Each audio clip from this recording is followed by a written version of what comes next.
Hello everyone, स्वागत है आप सभी का स्टडी क्रिएटर पर। आज के इस वीडियो में हम सभी लोग पढ़ने वाले हैं प्राचीन काल में भारत का इतिहास यानी मगध का उत्कर्ष। मगध के उत्कर्ष में हर्यक वंश, शिशुनाग वंश और नंद वंश बिल्कुल कहानी की तरह आपको बताएंगे और तीनों के तीनों नंद वंश को बहुत ही विस्तार से हम बताएंगे। इससे पहले हमने महाजनपदों के उदय पर एक वीडियो बना दिया, अगर आपने वो वीडियो नहीं देखा है तो आप प्लेलिस्ट में जाकर के देख सकते हो। चलिए इस वीडियो को शुरू करते हैं। वीडियो को आपको बहुत ही ध्यान से देखना है। वीडियो में A to Z कोई भी ऐसा टॉपिक नहीं छोड़ेंगे जो कि प्रश्न नया बन जाए, ठीक है। तो देखिए, ईसा पूर्व में 16 महाजनपद थे जिसमें मगध सबसे शक्तिशाली जनपद था। अगर बात की जाए, अब यहाँ पर देख लेते हैं कि मगध का संस्थापक कौन है। देखिए, महाभारत के अनुसार हमें ये पता चलता है, मतलब प्राचीन में हमें ये पता चलता है कि वैद्रथ था प्राचीन वंश का संस्थापक। मगध का सबसे पहला संस्थापक प्राचीन वंश का वैद्रथ था, ठीक है। और वैद्रथ का पुत्र था जरासंध, और जरासंध इतना पराक्रमी महाप्रतापी, ये तो आपने महाभारत में देखा ही होगा और पढ़ा भी होगा, पढ़ा नहीं तो आज पढ़ लेते हैं। देखिए, मगध में सबसे महाप्रतापी शासन जो था वैद्रथ का पुत्र जरासंध था, जिसका स्वयं नारायण श्री कृष्ण से युद्ध हुआ था। और ऐसा हमें कोई ऐतिहासिक प्रमाण नहीं मिला, बस पता चला है, ठीक है, महाभारत के अनुसार हमें, जो कि कोई ऐतिहासिक संक्षेप नहीं मिला कि जरासंध ही था। तो हमें इतिहास में जिसका संक्षेप मिलता है उसी का वर्णन किया जाता है, बस आपको पता चल जाना चाहिए। मतलब अगर बाई चांस प्राचीन के बारे में पूछ दे कि प्राचीन में प्रथम मगध के सब वंश कौन था, मतलब संस्थापक कौन था प्राचीन वंश का, ठीक है, तो वैद्रथ आपको याद रखना है। वैद्रथ का पुत्र था जरासंध।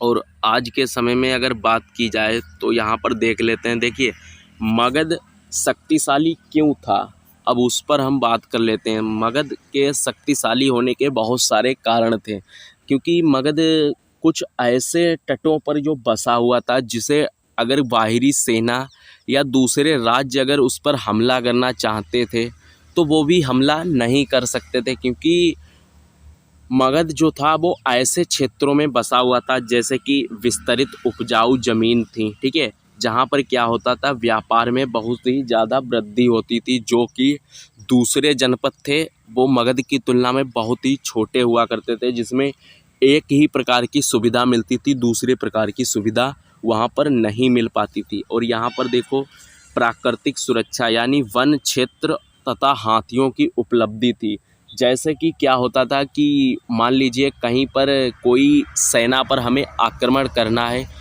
तो मगध इन सब में बहुत ही शक्तिशाली था। मगध पर कोई सोच भी नहीं सकता था कि मगध पर हम हमला कर सकते हैं, क्योंकि क्या होता था, जो दूर के मगध के पड़ोस में जो जंगल हुआ करते थे, वन क्षेत्र, वहाँ से हाथियों को पकड़ के शिक्षा दी जाती थी कि कैसे युद्ध के लिए मतलब तैयार करते थे। और क्या करते थे, लकड़ियों के जो वहाँ के जो वन हुआ करते थे, वन और संसाधन, ठीक है, खनिज संसाधन की उपलब्धि से वहाँ पर उन्होंने रथ भी बहुत अच्छी तरीके से तैयार कर लेते थे और लोहे का उपयोग करते थे, जो कि वैदिक सभ्यता के बाद में पता चलता है मगध में, ठीक है। तो वहाँ पर कृषि में लोहे का उपयोग बहुत ही तगड़े से होता था, जैसे कि तब वहाँ पर कृषि भी बहुत ही अच्छे से हो जाती थी और औजार भी बन जाते थे।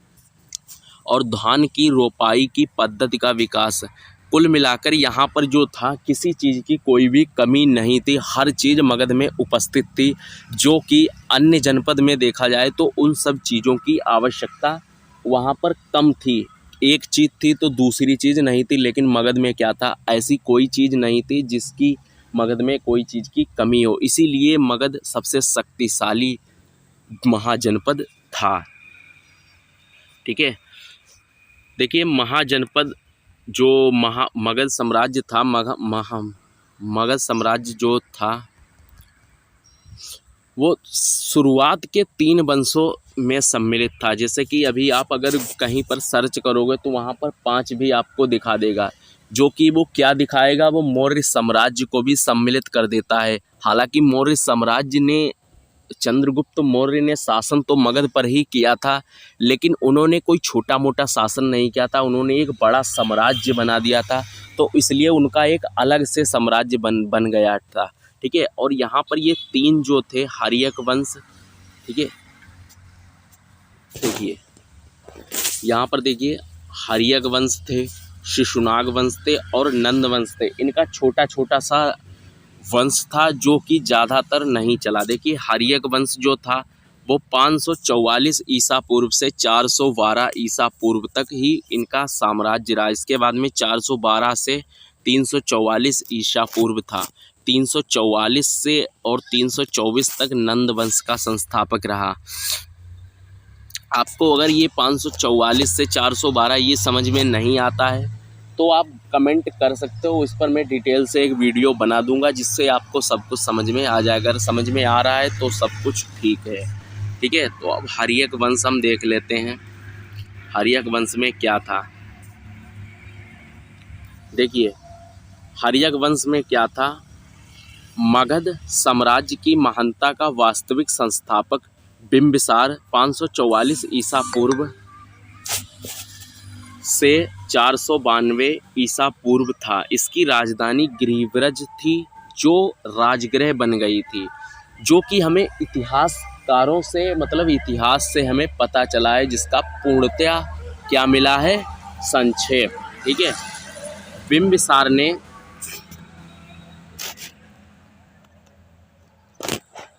देखिए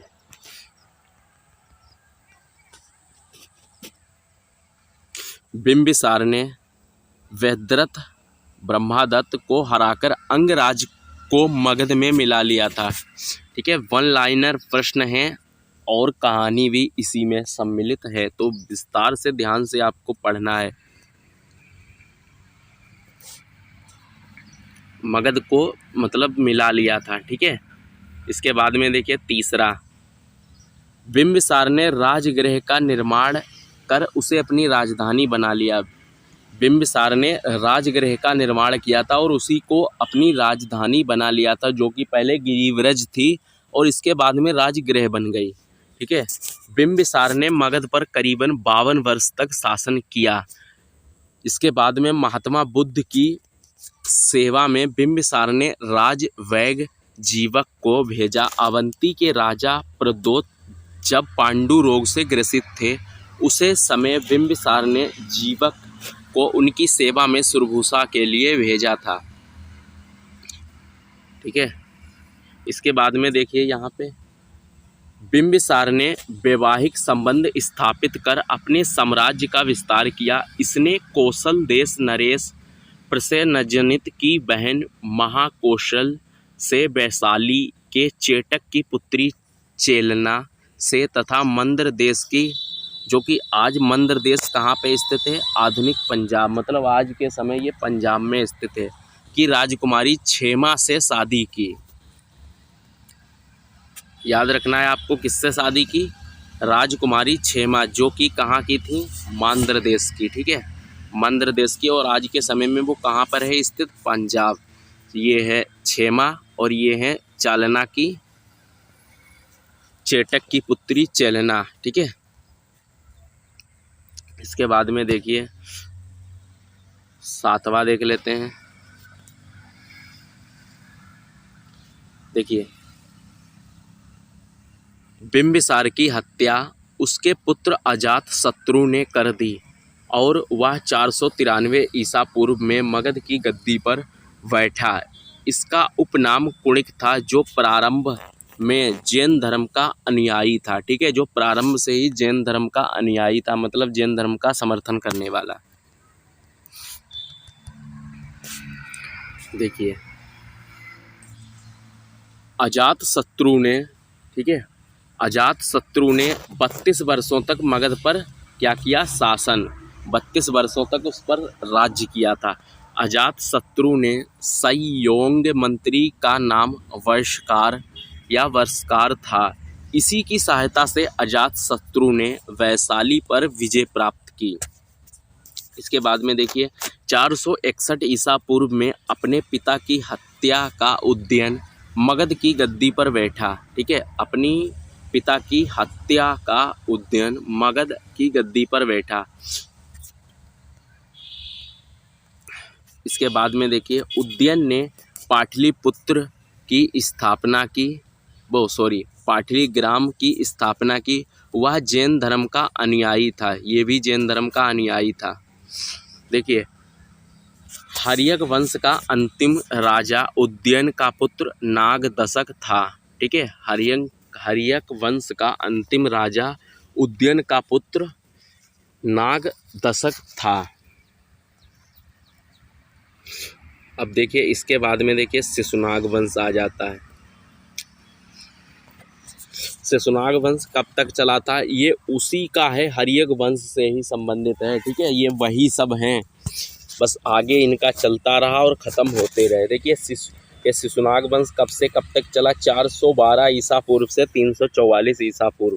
देखिए हर्यक वंश के सेनापति शिशुनाग ने मगध की सत्ता पर कब्जा कर शिशुनाग वंश की स्थापना की, या इस तरीके से कह सकते हो कि नागदशक को उसके अमात्य शिशुनाग ने 412 ईसा पूर्व में अपदस्थ करके मगध पर शिशुनाग वंश की स्थापना की।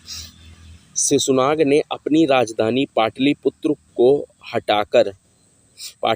से हटाकर वैशाली में स्थापित की।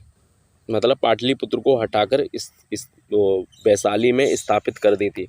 इसके बाद में देखिए शिशुनाग का उत्तराधिकारी कलाकोश पुनः राजधानी को, शिशुनाग का उत्तराधिकारी जो था, मतलब शिशुनाग का पुत्र, ठीक है, जो उसका उत्तराधिकारी बना, कलाकोश शोक पुनः राजधानी को पाटलिपुत्र ले आया। शिशुनाग वंश का अंतिम राजा कौन था? नंदीवर्धन था। ठीक है, ये आपको याद रखना है, नंदीवर्धन था।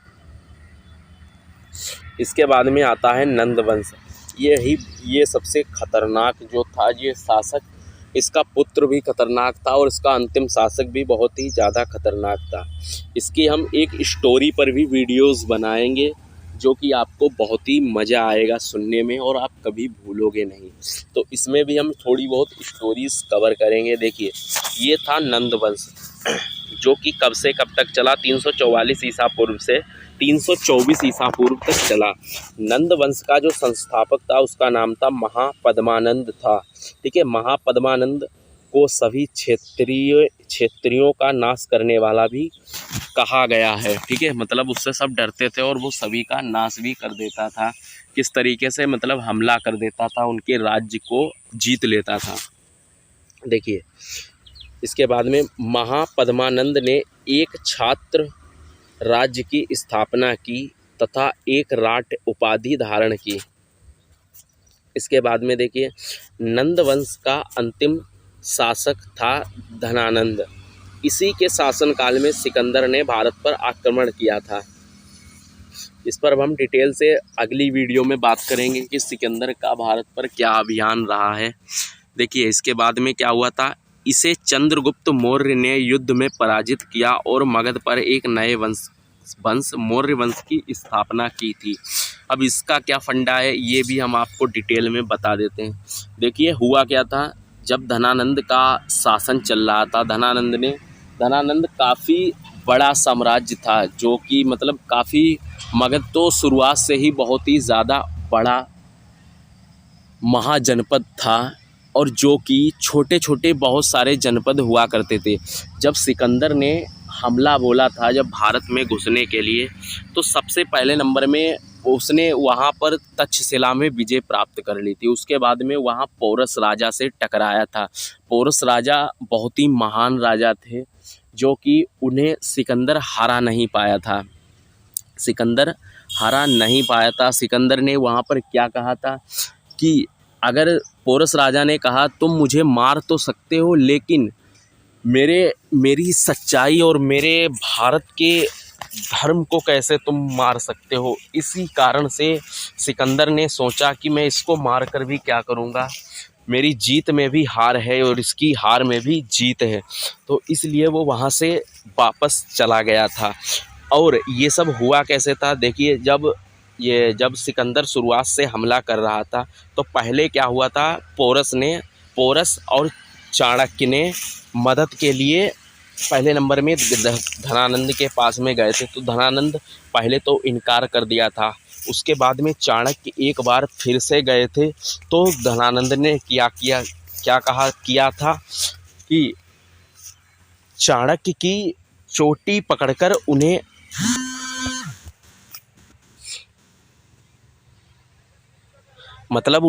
गिरा दिया था। और उसके बाद में क्या हुआ था, फिर चाणक्य ने एक शपथ ली थी कि मैं अपनी इस चोटी को तब तक नहीं बांधूंगा जब तक मैं तुम्हारे इस शासन को उखाड़ कर ना फेंक दूं। तभी से वहाँ पर ये मौर्य वंश की इसके बाद में स्थापना की गई। हालांकि सिकंदर वो कैसे गया था, क्यों गया था, और इसके बारे में डिटेल से एक वीडियो आएगी। तो यहाँ पर तो जो है बस इतना ही टॉपिक है। चंद्रगुप्त ने जब बड़ा हुआ तो उन्होंने चाणक्य ने इस चंद्रगुप्त मौर्य को तैयार किया, शिक्षण दिया।